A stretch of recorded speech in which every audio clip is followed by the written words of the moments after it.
Hello అండి. ఈరోజు ఇన్స్టెంట్‌గా వీట్ ఫ్లోర్‌తో టమాటో దోస ఎలా చేయాలో చూద్దామండి. టేస్ట్ అయితే చాలా బావుంటుంది. టమాటో చట్నీ కానీ, లేదంటే సాంబార్‌లో తీసుకున్నా చాలా టేస్ట్‌గా ఉంటుందండి.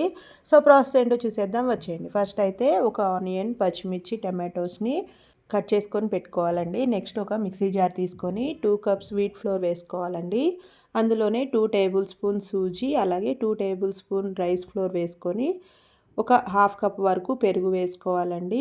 మనం కట్ చేసి పెట్టుకున్న ఆనియన్స్, టమాటో, మిర్చి, అలాగే జీరా, కొంచెం అల్లం ముక్కలు, సాల్ట్ వేసుకొని కొంచెం వాటర్ వేసుకొని దోస బ్యాటర్ లాగా మిక్సీ పట్టుకోవాలండి. ఇలా వీడియోలో చూపిస్తున్న కన్సిస్టెన్సీలో ఉండాలండి బ్యాటర్ అనేది. ఒకవేళ బ్యాటర్ లూజ్ అయితే కొంచెం బియ్యపిండి యాడ్ చేసుకోండి. బ్యాటర్ కనుక కొంచెం థిక్ అయితే కొంచెం వాటర్ వేసుకొని ఈ కన్సిస్టెన్సీలో వేసుకోండి. సో నెక్స్ట్ ఇట్లా దోసలాగా వేసుకొని గీతో రెండు వైపులా కూడా రోస్ట్ చేసుకోండి. టేస్ట్ అయితే చాలా బాగుంటుందండి. పిల్లలు కూడా చాలా ఇష్టంగా తింటారు. సో ఒకసారి మీరు కూడా తప్పకుండా ట్రై చేయండి. మరిన్ని వీడియోస్ కోసం మన ఛానల్ని లైక్ చేయండి, షేర్ చేయండి, సబ్స్క్రైబ్ చేసుకోండి. మీకు ఏదైనా రెసిపీ కావాలంటే కామెంట్ సెక్షన్లో కామెంట్ చేయండి. Thank you for watching.